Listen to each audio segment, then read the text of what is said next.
हर हर महादेव। नमस्कार, आपका और आपके समस्त परिवार का मेरे चैनल में हार्दिक स्वागत है। कैसे हैं आप लोग सब? आशा करती हूँ आप सब बहुत अच्छे होंगे और सावन के इस महीने की आप सभी को हार्दिक शुभकामनाएं। सावन का पवित्र महीना चल रहा है और उसके साथ आएगा अधिक मास। ये सावन के पूरे महीने में हम पूरे आस्था और भक्ति के साथ करेंगे महादेव, शंकर, भोलेनाथ की पूजा। आज मैं आपको बताऊंगी किस तरह सरल तरीके से हम भगवान भोलेनाथ की पूजा करेंगे। सावन के महीने में प्रकृति अपने आप प्रभु की अभिषेक करती है। जय बाबा बैद्यनाथ की। आज मैं आपको बताऊंगी कि किस तरह भगवान की सरल तरीके से पूजा की जाती है। अगर आपके पास कोई सामग्री ना हो या मंदिर जाना हो और ज़्यादा सामग्री आप ना ले जा सके तो किस तरह सरल तरीके से पूरे सावन के महीने में जलाभिषेक कीजिए। कोई सामग्री हो या ना हो, पूजा अपनी नियम से करते चले जाइए। ये सामान नहीं है, वो सामान नहीं, ये करके नहीं, पूरे सावन के महीने में आप जलाभिषेक और पूजा करते चले जाइए। देखिए, कम सामग्री के साथ मैं आपको जलाभिषेक पूजा दिखाऊंगी और अलग अलग चीज़ों से आप जलाभिषेक कर सकते हैं, वो भी एक दिन आपको दिखाऊंगी। देखिए, ये शुद्ध जल से पहले हमने जलाभिषेक किया है। अगर आप मंदिर जा रहे हैं तो 1 लोटा जल में आप सामग्री किस तरह डाल के आप पूजा कर सकते हैं, वो भी मैं आपको वीडियो में दिखाऊंगी। और मैं कहती हूँ अगर कोई भी मंत्र नहीं आता है तो आप शिव चालीसा, सबसे सरल भाषा में शिव चालीसा है, आप शिव चालीसा भी कर सकते हैं। पहले हम कच्चे जल से भगवान का स्नान करवाएंगे। शुद्ध साफ जल से हम भगवान का स्नान करवाएंगे, इसे कच्चा जल कहते हैं। उसके बाद हम भगवान का, इसे कहते हैं भगवान को कभी भी खाली नहीं छोड़ते। भगवान पे हमेशा 2 बेलपत्र हमेशा चढ़े रहते हैं, चाहे वो सुबह हो चाहे वो रात हो, हमेशा भगवान पे 2 बेलपत्र हमेशा चढ़ा के रखिएगा। और उस शुद्ध जल से पहले भगवान का साफ जल से हम स्नान कराएंगे। फिर ये पंचामृत है, देखिए, दूध, घी, शर्करा से हम स्नान करवाएंगे भगवान का। तत्पुरुषाय च विद्महे महादेवाय च धीमहि तन्नो रुद्रे प्रचोदया। हम समस्त शिव परिवार का हम स्नान करवाएंगे। और उसके बाद फिर हम कच्चा जल, भगवान को स्नान कराने के बाद आप हमेशा फिर से शुद्ध स्नान करवाइए। चिपचिपा गीला मत छोड़िए भगवान को। और अगर आप मंदिर भी जा रहे हैं तो पहले अगर आप दूध चढ़ा रहे हैं तो भगवान को कृपा करके जल से एक बार स्नान करवाएं। फिर हम पार्वती जी, सबको हम समस्त शिव परिवार की पूजा करेंगे, समस्त शिव परिवार की पूजा करेंगे। उसके बाद भगवान के ऊपर हम चंदन चढ़ाएंगे। भगवान पे आप कोई भी चंदन चढ़ा सकते हैं, सफ़ेद चंदन चढ़ा सकते हैं, लाल चंदन चढ़ा सकते हैं, कोई भी चंदन आप भगवान पे चढ़ा सकते हैं। कोई भी चंदन भगवान के ऊपर निषिद्ध नहीं है। भगवान के ऊपर आप सावन के महीने में कंकु भी चढ़ा सकते हैं। सब पूरे भगवान, सबको हम टीका करेंगे, भगवान को टीका करेंगे।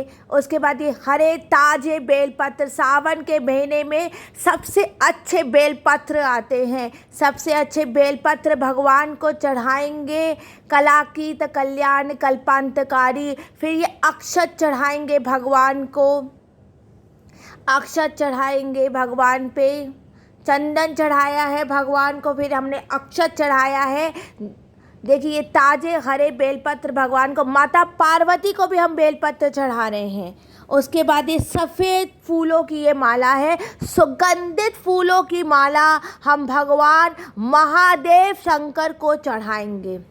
उसके बाद हम भगवान को जनोई जोड़ा चढ़ाते हैं। ये देखिए, जनोई जोड़ा है, ये भगवान को हम जनोई जोड़ा चढ़ाएंगे, भगवान को हम जनोई जोड़ा चढ़ाएंगे।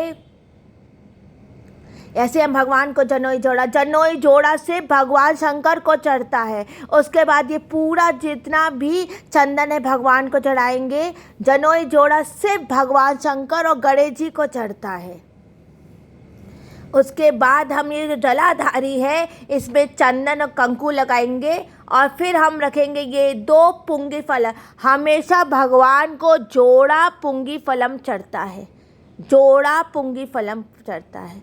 और भगवान को आप लाल फूल से माता पार्वती और कार्तिकेय को चढ़ता है। और ये है कदली फरम समर्पयामी नैवे समर्पयामी, नैवे समर्पयामी।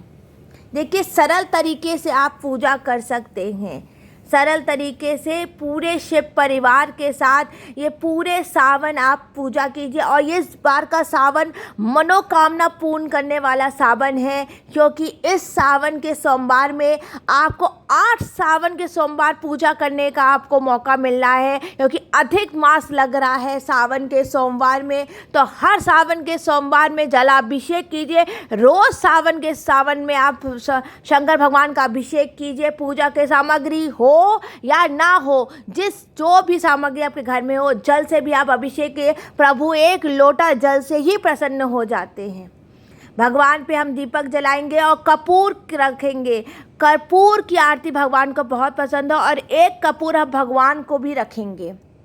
कर्पूर गौरम कर्णावतारम संसार सारम भुजेन्द्रहारम सदा वसंतम विद्यारे विंदे भवम भवानी सहितम नमामि नावेजिकाया त्रैलोक्य माया देवादिदेवा यति गंबराया कारहर कंठहर दुख हर दारिद्र हरो।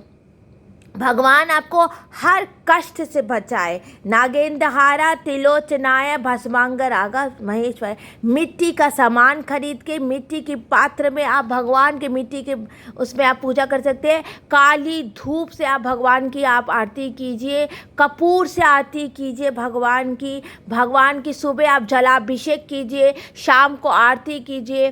सावन के सोमवार में कोई 2 समय का फलाहारी करता है, आप 1 समय का फलाहार करके शाम को भोजन ग्रहण कर सकते हैं। कोई बिना नमक का फलाहार करता है, कोई नमक का फलाहार करता है। सावन का जो नियम है वो पूरे सावन महीने चलता है, और अगर अधिक मास लग गया है तब भी हम सावन का सोमवार का पूरा व्रत नियम हम पूरे अधिक मास करेंगे। ओम 2 भुज 4 चतुर्भुज 10 भुज ते सोहे। तीनों रूप निरखता त्रिभुवन जन मोहे। अक्षमाला मुंडमाला धारी चंदन मग मधलोचन भाले शुभकारी। हर हर महादेव। सावन का पवित्र महीना और सावन के सोमवार की पूजा, सरल तरीके से पूजा, विधिवत पूजा, सरल तरीके के साथ घैसी के साथ आप पूजा कर सकते हैं। सरल तरीके से आप सावन के महीने में आप भगवान की पूजा कीजिए।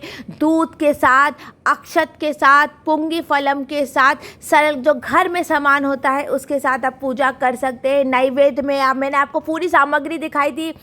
कोई भी सामग्री ना मिले तो भगवान को आप कोई भी फल मेवा चढ़ा के आप पूजा करें। कंकु जरूर चढ़ाइए, भगवान पे कंकु जरूर चढ़ता है। भगवान को शुभता का चिन्ह होता है कंकु। आरती हम भगवान की आरती कीजिए, हर हर हर हर भगवान के पूरे सावन नियम रखिए। पूरे सावन आप शिव पुराण भी पढ़ सकते हैं, भगवान की कोई कथा भी पढ़ सकते हैं, भगवान के आप भजन सुनिए, भगवान का शिव नाम लीजिए। रुद्राक्ष की माला से प्रभु के माला जाप कीजिए। पूरे सावन हम आप फलाहारी कर सकते हैं तो फलाहार कीजिए, और अक्सर फलाहार नहीं होता है तो सादा भोजन ही खाइए पूरे सावन के महीने। क्योंकि है कि सावन के महीने में थोड़ी सी भगवान की पूजा करने से भगवान सारे मनोरथ पूर्ण कर देते हैं। भगवान के पूरे श्रद्धा के साथ फूलों से, सफ़ेद फूलों से आप श्रृंगार कीजिए। सफ़ेद फूल से श्रृंगार कीजिए। सफ़ेद माला, भगवान को फूलों की सफ़ेद माला, भांग, धतूरा, फल सब भगवान को अति प्रिय है। भगवान की हमेशा शुद्ध घी के दीपक के साथ ही आप आरती करेंगे। शुद्ध घी का दीपक होगा, मट्टी का दीपक अगर होगा उसको भी आप अच्छी तरह से धो लीजिए। और अगर मंदिर जा रहे हैं, मंदिर में बहुत भीड़ है, तो आप सिर्फ 1 लोटा जल लेकर भी आप मंदिर में जाके पूजा अभिषेक कर सकते हैं। भगवान की आप धूप दीप नैवेद्य से आप पूजा कीजिए, भगवान की आरती कीजिए, भगवान की सुबह जलाभिषेक कीजिए। शाम को महादेव का श्रृंगार होता है, आप फिर फूलों से श्रृंगार कर सकते हैं। अगर आपको वस्त्र से श्रृंगार करना है तो वस्त्र से भी आप श्रृंगार कर सकते हैं। बेलपत्र से भी भगवान का अलग अलग रकम का श्रृंगार होता है। बहुत से मंदिरों में अलग अलग रकम का फल से श्रृंगार होता है, फूल से श्रृंगार होता है भगवान का। आप कोई भी श्रृंगार कर सकते हैं।